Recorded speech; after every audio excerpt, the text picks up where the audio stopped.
पंचैते परमेशिनं प्रतिदिनं कुर्वन्तु नो मङ्गलम् कुर्वन्तु नो मंगलम।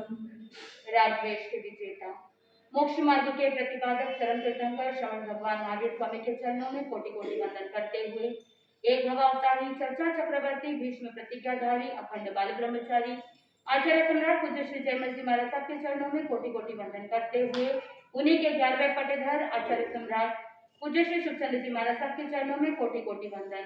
जय गच्छाधिपति व्याख्यान वाचस्पति उग्र विहारी वचन सिद्ध साधक 12वें पटेधर आचार्य प्रवश्री पार्श्वचंद्र जी महाराज साहब घोर तपस्वी उपाध्याय प्रवश्री गुणन चंद्र जी महाराज साहब मेरे अनंत आस्था के आयाम मन जीवन उद्धारक परम पूज्य गुरुदेव डॉक्टर श्री पदम चंद्र जी महाराज साहब के चरणों में कोटि कोटि वंदन करते हुए सभी गुरु भगवंतों के चरणों में वंदन करते गुरुदेव श्री की आज्ञा से आत्मबंधुओं अनंत अनंत ज्ञानी सर्वज्ञ सर्वदर्शी तीर्थंकर प्रभु महावीर स्वामी जिन्होंने संसार के भव्य प्राणियों को आचार और विचार शुद्धि का महत्व समझाया। आत्मबंधुओं आचार शुद्धि और विचार शुद्धि ये दोनों ही एक ही सिक्के के दो पहलू हैं।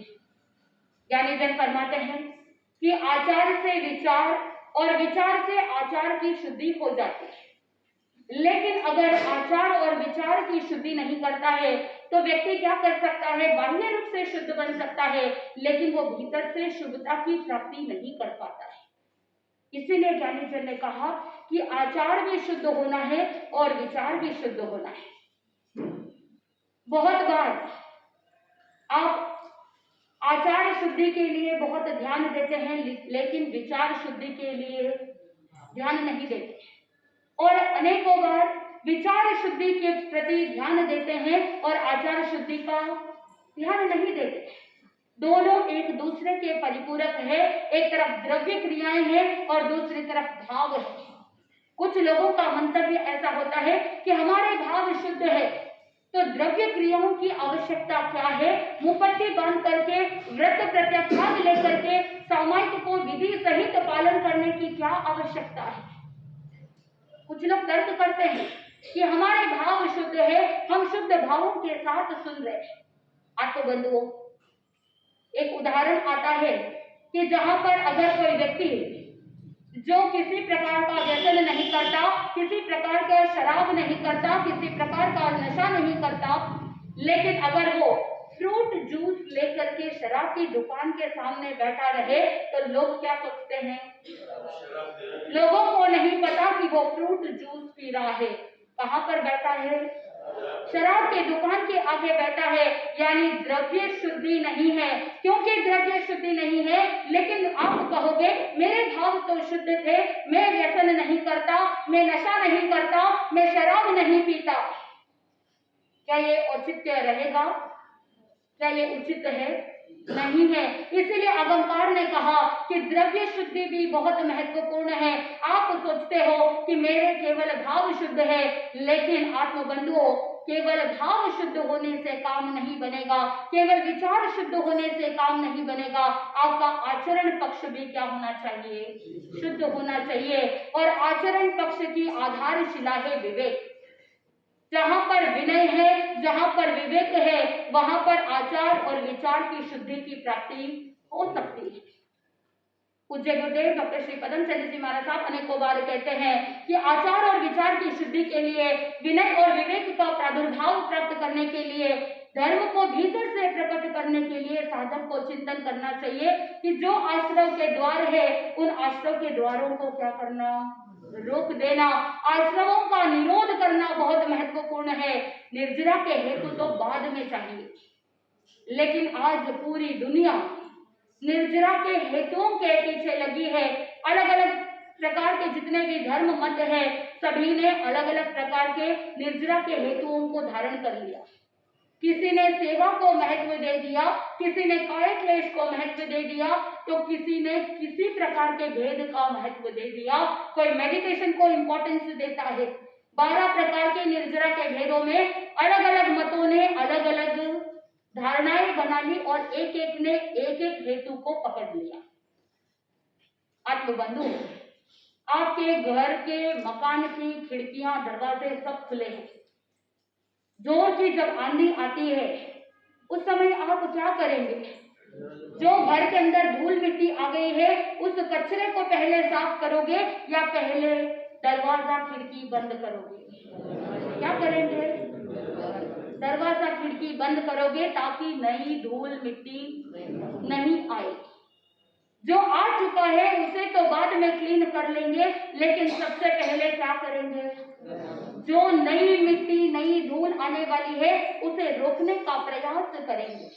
ठीक उसी प्रकार प्रभु महावीर स्वामी कहते हैं कि पहले आश्रव का निरोध करना है और उसके बाद निर्जरा का हेतु है कि जहां पर जो ऑलरेडी आत्मा में कर्म आ चुके हैं उन कर्मों की सफाई बाद में करना। सबसे पहले क्या करना है? सबसे पहले नए कर्मों के आने के रास्ते को बंद कर देना है। घर के अंदर तो आप ऐसा ही करते हैं कि पहले दरवाजे खिड़कियां बंद कर ली, लेकिन जो आत्मा में आश्रव आने वाले हैं उन द्वारों को अभी तक बंद नहीं किया। सभी अलग अलग विश्व के मतों के अंदर सभी ने निर्जरा के हेतु को महत्व दे दिया, किसी ने आश्रव निरोध के बारे में सोचा ही नहीं। मात्र एक जैन धर्म ऐसा है कि जो कहता है कि आप संवर करो, आप सामायिक करो, आप पौषध करो और आश्रम के द्वार को बंद कर दो। जो कर्म आत्मा में आने वाले हैं उनके ऊपर रोक लगा दो। कौन कहता है? जैन दर्शन कहता है। प्रभु महावीर स्वामी कहते हैं कि जो नए कर्म आने वाले हैं उनको रोक दो तो आचार भी शुद्ध हो जाएंगे और विचार भी शुद्ध हो जाएंगे। प्राणी मात्र के प्रति अनुकंपा की भावना सहज में आ जाएगी, क्योंकि आपने आश्रम के द्वार को रोक दिया है। छेकाए जीवों को अभयदान देने के लिए आप तत्पर बन जाते हैं। आत्मबंधु, जब तक आप आचार और विचार की शुद्धि के लिए प्रयास नहीं करेंगे तो मोटा मोटी आप क्या कर लोगे कि निर्जरा के हेतु के लिए उपवास आदि तपस्या कर लोगे और कुछ लोग शास्त्र भी पढ़ लेंगे, स्वाध्याय भी सीख लेंगे कैसे वाचनी करनी है, लेकिन जब तक आत्मबंधुओं जब तक भीतर से जागृति नहीं आती, जब तक ज्ञान पूरा नहीं होता, अध्ययन पूरा नहीं होता, तब तक कोई वांछित लाभ मिलने वाला नहीं है। आत्मबंधुओं, प्रभु महावीर स्वामी का प्रसंग चल रहा था। भगवान महावीर स्वामी पूर्णांक सन्निवेश के बाहर उद्यान के अंदर ध्यानस्थ खड़े हैं और उधर से गुजर रहा है कौन? पुष्य नाम का निमित्तज्ञ, वो वहां से गुजर रहा है। नाव से जैसे ही बाहर भगवान निकले थे तो उनके चरण चिन्ह भी उस धूल मिट्टी के अंदर अंकित हो गए थे। उन चरण चिन्हों को देख करके उस पुष्य निमित्तज्ञ ने अंदाजा लगा लिया कि ये चरण के जो लक्षण है, इनके अंदर जो भी क्वालिटीज नजर आ रहे हैं, ये कोई बहुत बड़ा सम्राट है, कोई बहुत बड़ा चक्रवर्ती है। लेकिन दूसरे कोई भी चरण चिन्ह नहीं दिखे तो उसने अंदाजा लगाया कि हो सकता है कि ये चक्रवर्ती अकेले हैं, यानी अभी तक इनके साथ सेना जुड़ी नहीं। हो सकता है कि ये चक्रवर्ती पद को अभी तक प्राप्त नहीं किया या राज्यच्युत हो गए हैं। चलो मैं जाता हूँ, वहां पर सेवा करूंगा। ऐसे संकट के समय में अगर हम नहीं काम आए तो कौन काम आएगा? और जब वो चक्रवर्ती बन जाएंगे तब मेरा भी निहाल हो जाएगा। सेवा करने की भावना आई, लेकिन साथ में अपेक्षा की भावना है, स्वार्थ जुड़ा हुआ है कि अभी मेरे तकलीफ है, लेकिन अगर मैं महापुरुषों की सेवा करूंगा तो मुझे क्या मिलेगा? उसका लाभ मिलेगा, फल मिलेगा, इसीलिए मुझे जाना चाहिए। आप भी क्या करते हो? सेवा करते हो तो कहीं ऐसे भाव तो नहीं कि सासुर जी की सेवा करूंगी, ससुर जी की सेवा करूंगी तो बाद में ससुर जी सासुर जी क्या देंगे? खूब धनमाल देंगे। उनके विल के अंदर लिख करके जाएंगे कि अमुक अमुक ने बहुत सेवा करी, इसलिए मेरी प्रॉपर्टी मेरी संपत्ति किसको चली जाए? जिसने सेवा करी है उसे मिल जाए। कहीं ऐसा भाव तो नहीं। आत्मबंधुओं, प्रभु महावीर स्वामी कहते हैं जो व्यक्ति इस तरह की अपेक्षा की भावना रख करके सेवा करता है उसे उचित लाभ की प्राप्ति नहीं होती। भले ही द्रव्य की प्राप्ति हो सकती है, लेकिन आत्मा को कोई हित होने वाला नहीं। जैसे ही वो चरण चिन्हों को अनुसरण करते करते शीघ्रता के साथ जा रहा है, सोचा कि जितना जल्दी जाऊंगा उतने जल्दी ये सम्राट मिल जाएंगे। लेकिन जैसे ही उद्यान तक पहुंचा तो सामने देखा तो प्रभु महावीर स्वामी ध्यानस्थ खड़े हैं। प्रभु महावीर स्वामी को देखा तो वो सारे लक्षण नजर आ रहे हैं। वक्षस्थल पर श्रीवत्स अंकित था, दोनों भुजाओं के ऊपर चक्र आदि के संकेत दिख रहे हैं, मस्तक पर मुकुट का चिन्ह है और नाभि मंडल दक्षिणावर्त होकर के बहुत गंभीर और विस्तीर्ण दिखाई दे रहा है। उनके हाथ भुजाएं जो है वो इतने लंबे हैं मानो कि नाग के समान है। ये सारे लक्षण एक चक्रवर्ती के होते हैं, ये सारे लक्षण एक सम्राट के होते हैं। तो वो पुष्य जो है ये सारे लक्षणों को देख करके हैरान हो गया, आश्चर्यचकित हो गया, विचार करने लगा, इतने लोकोत्तम लक्षण किसी चक्रवर्ती के हो सकते हैं, लेकिन मैं ये क्या देख रहा हूँ, यहाँ पर तो एक भिक्षुक खड़े हैं। भला एक भिक्षुक के इस तरह के लोकोत्तम लक्षण कैसे हो सकते हैं। मैंने इतने वर्ष इस सामुद्रिक शास्त्र अध्ययन में बहुत श्रम किया, लेकिन इस मेरे विद्या अध्ययन के श्रम और शास्त्र के लिए ये क्या है, एक चुनौती है। मैंने इतने वर्ष इसमें डाल दिए, लेकिन वो सारा श्रम क्या हो गया, व्यर्थ ही चला गया। और जिन्होंने ये शास्त्र बनाए वो धूर्त ही थे, जिन्होंने इस तरह के लक्षण बता दिए, जैसे चक्रवर्ती के लक्षण बताए, लेकिन यहाँ पर तो चक्रवर्ती नजर नहीं आ रहे।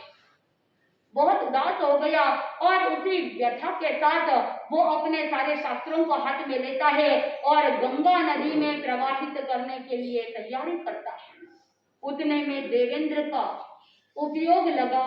देखा प्रभु महावीर स्वामी ध्यानस्थ खड़े हैं और दूसरी तरफ ये पुष्य निमित्तज्ञ के मन में जो विचारधारा चल रही है वो इंद्र ने ज्ञान के माध्यम से पता लगा लिया और उसी समय वो वहां पर प्रकट होते हैं और उस पुष्य को ललकारते हैं। कहने लगे कि अरे तुम ये क्या अनर्थ कर रहे हो, तुम्हारे जो ये शास्त्र है ये शास्त्र मिथ्या नहीं हो सकते, क्योंकि तुम्हारा ज्ञान अधूरा है। तुम एक बात बताओ कि जो लक्षण तुम्हें नजर आ रहे हैं, क्या ये लक्षण केवल और केवल भौतिक राज्य अधिपति को हो सकते हैं?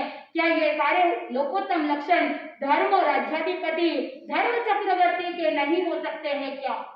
तुम्हारा ज्ञान अधूरा है, शास्त्र खोटे नहीं, तुम्हारे विचार खोटे हैं। इसीलिए तुम ऐसा विचार जो तुम्हारे मन में आया है उसका त्याग कर दो और तुम जिनको भिक्षुक समझ रहे हो वास्तव के अंदर ये भिक्षुक नहीं है, ये तो धर्म चक्रवर्ती है।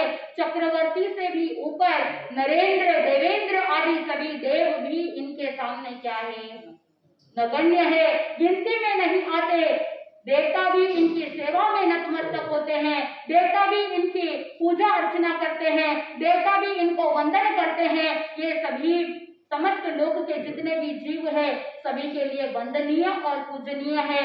इन्होंने तो अपने राज्य का भी क्या कर दिया, त्याग कर दिया, राज्य भोग की भी इच्छा नहीं की। ऐसा बोल करके इंद्र ने कहा कि तुम प्रभु के दर्शन कर रहे हो तो इस दर्शन के फलस्वरूप उसे इच्छित दान देना उचित समझा और इंद्र महाराज ने उस पुष्य निमित्तज्ञ को उचित दान दे करके प्रभु महावीर स्वामी को वंदन नमन करते हुए वहां से चला गया।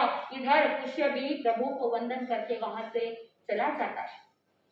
भगवान महावीर स्वामी सुनाप सन्निवेश से विहार करते करते आगे जब वर्षावास का काल आता है तो भगवान महावीर स्वामी पहुंच जाते हैं राजगृह के बाहर नालंदा में जाकर के ठहरे और उस नालंदा के अंदर एक बुनकर की शाला थी, तंतुबाई शाला थी। वहां जाकर के वर्षावास के लिए योग्य समझ करके उस बुनकर शाला के जो ओनर थे, अधिपति थे, उनसे अनुमति मांगी और एक कोने में जाकर के ध्यानस्थ खड़े हो गए।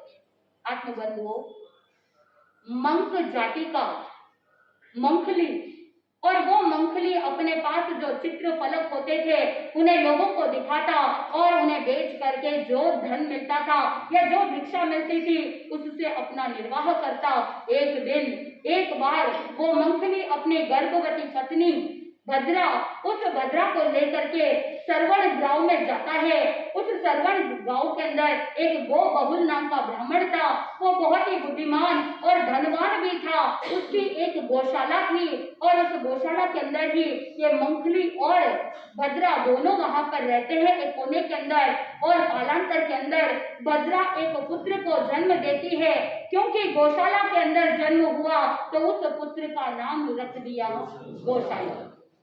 अब वहां पर उस गौशाला के अंदर ही तीनों रह रहे हैं और जैसे ही वो चित्र फलक को लोगों को दिखाता और जो कुछ भी भिक्षा मिलती उससे उस परिवार का निर्वाह हो जाता, आजीविका चलती। लेकिन जैसे ही यौवन अवस्था को प्राप्त करता है गौशालक, तो अपने स्वच्छंद प्रेमी होने के कारण से वो अपने माता पिता के साथ भी रहना नहीं चाहता।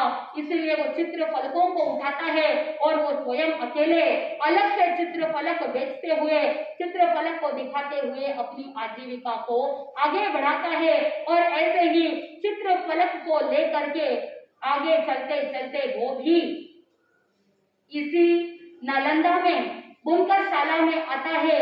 और जैसे ही बुनकरशाला में आया तो देखा कि भगवान महावीर स्वामी भी एक कोने के अंदर क्या कर रहे हैं, ध्यानस्थ खड़े हैं। प्रभु महावीर स्वामी ने जब चातुर्मास प्रारंभ हुआ उसी समय उन्होंने मास खमन अंगीकार कर लिया था। मास खमन की तपस्या चल रही थी, पहला मास खमन। और पहला मास खमन जैसे ही पूरा होने वाला था, पारने का दिन आया और उस समय प्रभु महावीर स्वामी पालने के लिए, आहार परिचर्या के लिए वहां से निकले और राजगृही नगर के अंदर पधार गए। जैसे ही वो विजय सेठ के वहां गए, विजय सेठ वहां पर जैसे ही प्रभु महावीर स्वामी को देखता है तो हर्षोल्लास के साथ, इतनी उत्कृष्ट भावना के साथ प्रभु महावीर स्वामी को वंदन करता है।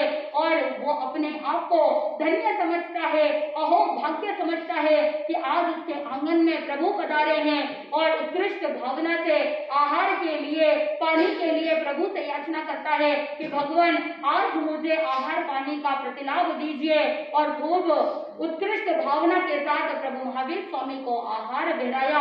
और इधर जैसे ही भगवान ने आहार का दान लिया और उसी समय देवताओं ने विजय सेठ के दान की प्रशंसा करते हुए 5 दिव्य वृष्टि की। और जैसे ही देवों की प्रशंसा राजगृही नगरी के लोगों ने सुना तो राजगृही नगरी के लोग भी क्या करने लगे, विजय सेठ की प्रशंसा करने लगे।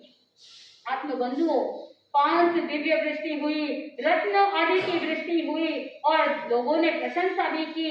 तो ये सारा किसके कानों में पड़े, गौशालक के कानों में पड़े कि दिव्य ध्वनि सुनाई दे रही है, लोगों के मुंह से विजय सेठ की प्रशंसा सुनने को मिल रही है। तो वहां पर गौशालक भी क्या करता है, राजगृही नगरी के अंदर ही था, वो भी देखने के लिए जाता है कि भगवान को देखा और साथ में विजय सेठ को भी देखा। इधर भगवान आहार के बाद वहां से प्रस्थान ही कर रहे थे तो विजय सेठ साथ में रवाना होता है ताकि भगवान को भी आगे पहुंचा दूं।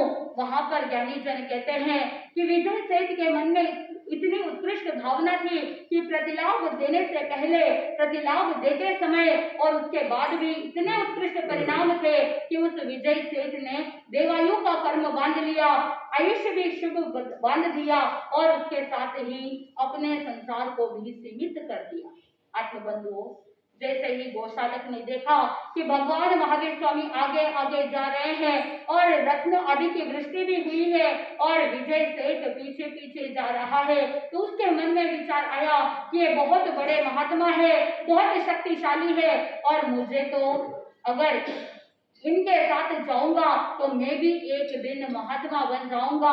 इसीलिए मुझे क्या करना चाहिए, इनके पीछे पीछे जाना चाहिए। उनके तप त्याग से आकर्षित हो गया कि ऐसी तपस्या करने के कारण से देवता भी प्रशंसा करते हैं, इस तरह से दिव्य वृष्टि करते हैं, तो मुझे जाना चाहिए। और जैसे ही गौशालक पीछे पीछे जाता है तो भगवान से याचना करता है कि भगवान आप ही मेरे धर्माचार्य, धर्म गुरु है और मैं आपका शिष्य हूँ।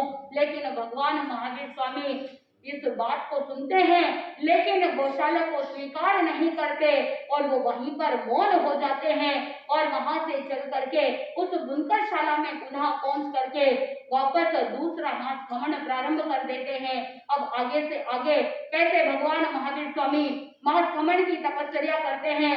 4 महीने का चातुर्मास और 4 मास खमन, इस तरह से दूसरा मास खमन का पारना कहाँ होता है, तीसरा मास खमन का पारना कब होता है और चौथे मास खमन के पूर्ति से पहले ही चतुर्मास समाप्त हो जाता है। अब चौथा पारना कहाँ होता है, भगवान किस तरफ विहार करते हैं और विहार करने से पहले कुछ ऐसा प्रसंग होता है कि भगवान से गोशालक ने एक प्रश्न पूछा, लेकिन उसके परिश्रम के बावजूद, उसके मेहनत के बावजूद भी उसे वही मिलता है जो मिलना था।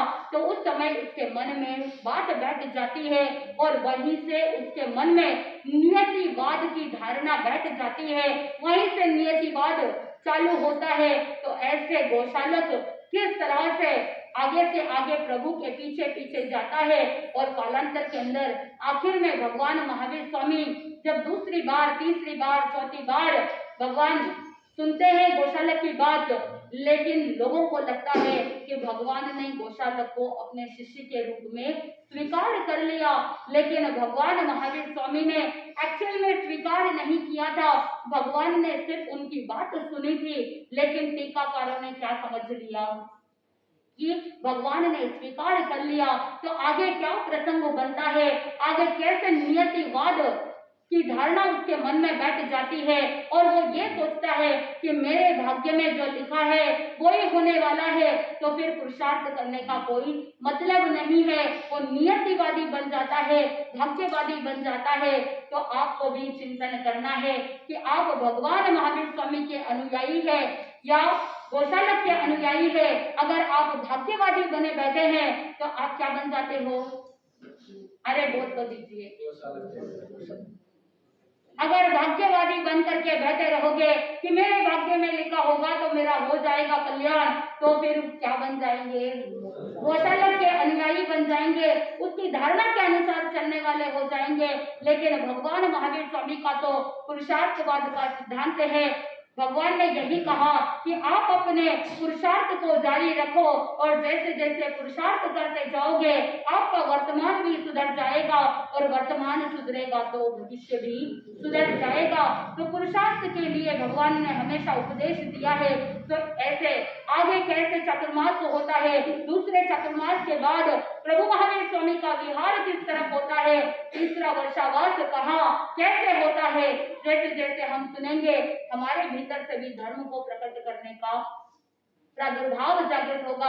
आचार और विचार शुद्ध होते जाएंगे, जैसे जैसे विचार शुद्ध होंगे प्रभु के प्रति विनय भाव जागृत होगा, तो भीतर से विवेक नेत्र भी खुल जाएगा और जैसे ही आचार और विचार शुद्ध होंगे हमारी आत्मा का भी कल्याण होते हुए परम आनंद की प्राप्ति होगी। इसी मंगल भावना के साथ आनंद ही आनंद बोले श्री जैन धर्म जी।